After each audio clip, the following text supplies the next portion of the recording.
नमस्कार, आप देख रहे हैं संजीव चौहान के साथ अमर मंथन खबर और सन 11 न्यूज। आज श्री गुरु तेग बहादुर जी महाराज के गुरुद्वारा साहब यानी शीशगंज गुरुद्वारा साहब रावड़ी में पहुंचे हैं।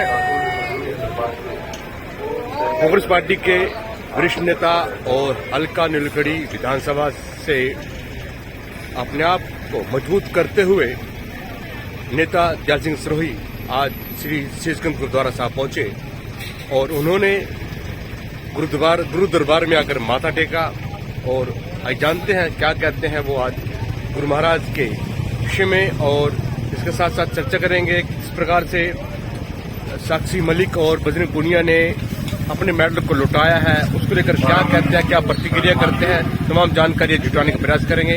हम तमाम दर्शकों को अभी अपील करना चाहेंगे कि वो खबर को शेयर करें। शुक्रिया।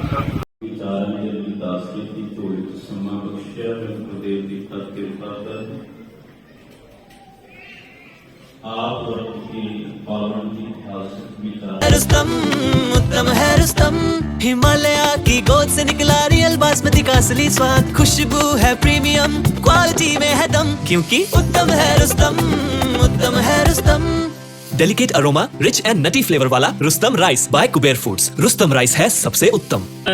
अपने जो देशवासी हैं, जो भारत के निवासी हैं, जो पूरी जो नारी जाति हो, चाहे मातृशक्ति हो, चाहे हमारे मानव जाति हो, चाहे पुरुष हो, सब और बच्चे हो, तो सबको उनको नमन करना चाहिए कि जो हिंदुस्तान के लिए, भारत के लिए, जिन्होंने अपनी पूरी कौम के लिए, पूरी मानवता के लिए अपने परिवार और अपने खुद को शहीद कर दिया।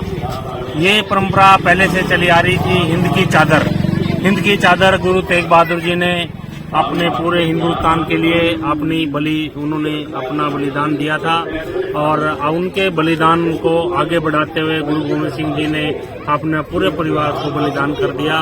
तो हम उनको नमन करते हैं, नमस्कार करते हैं, और वाहिगुरु जी ने जो हमारी मानवता के लिए ये पूरी दुनिया में एक उदाहरण है कि जिन्होंने अपने 4 बच्चों को और खुद को किस तरह से बलिदान दिया पूरी मानवता के लिए। हम उनको नमन करते हैं, नमस्कार करते हैं। जी सुरेश साहब, एक तरफ तो हमारे देश के हमारे गुरु थे, उन्होंने अपने आप को कुर्बान कर दिया, और दूसरी तरफ जो है कि साक्षी मलिक हुई, बजरंग पुनिया हुआ, वो भी अपने जो मेडल जीतते थे वो भी अब जो है कि पहले 1 साल तक लगभग आंदोलन करते रहे, अपनी आवाज उठाते रहे, लेकिन उनकी आवाज दबाया गया। अब फिर वो अपने मेडल को वापस कर रहे हैं, खेल को छोड़ रहे हैं। क्या कितना हद तक सही है ये चीजें देश के लिए अच्छी नहीं है कि जो बच्चे, जो युवा खिलाड़ी अपने देश के लिए खेल रहे हैं और उनको जो मेडल मिले हैं और उनको मतलब एक शर्मसार होके वो मेडल वापसी करने पड़ रहे हैं, ये देश और देशवासियों के लिए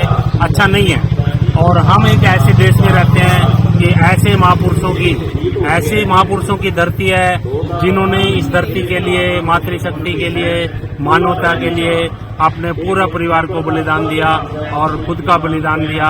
तो हम ऐसे महापुरुषों की धरती पे हैं। यदि हम अपने महापुरुषों के संस्कारों को भूलेंगे तो वो समय दूर नहीं है कि जब हमें पछताना पड़ेगा, देशवासियों को पछताना पड़ेगा। जी, आम आदमी पार्टी भी जो है कि अपनी बदलाव यात्रा लेकर आ रही है, इसको लेकर अब क्या आप टिप्पणी करना चाहिए, क्या कहना चाहेंगे आप? हम लेके चल रहे हैं राजीव गांधी सद्भावना यात्रा। वो महापुरुषों की यात्रा है जिन महापुरुषों ने देश के लिए बलिदान दिया। हम उनको याद करते हुए वो यात्रा निकाल रहे हैं, और राहुल गांधी जी की द्वितीय चरण की जो यात्रा है वो शुरू होने वाली है जल्दी। और यात्रा देश के लिए निकलनी चाहिए, देशवासियों के लिए निकलनी चाहिए। किसान मजदूर के अधिकारों के लिए यात्राएं अच्छी होती हैं, और यात्रा निकलती रहनी चाहिए कि हम सामाजिक मुद्दों को उठाएं, और हम विपक्ष में हैं तो हम सरकार का विरोध करें और सरकार को चेताएं कि मानवता के लिए, देश के लिए और मातृशक्ति के लिए हमें आवाज उठानी चाहिए। 2-3 कानूनों को भी चेंज किया गया है, उसको लेकर क्या कहना चाहेंगे? क्या कानून सही चेंज किए हैं? इसके बारे में हमें पूरी जानकारी उसमें नहीं है, लेकिन दुखदायी बात यह है कि विपक्ष के 142 सांसदों को बर्खास्त करके आप कानून बना रहे हो, पास कर रहे हो संसद में, तो इस तरह के कानून यदि इसी तरह पास करने हैं तो बीजेपी के ऑफिस में ही बैठ के आप कर सकते हैं। तो ये अच्छी चीज नहीं है देश के लिए और ऐसा होना नहीं चाहिए। तो ये देशवासियों को जागना होगा, युवाओं को जागना होगा, मजदूर को जागना होगा, किसान को जागना होगा, हम सब हर देशवासी और मातृशक्ति को जागना होगा इनके खिलाफ। जी शुक्रिया।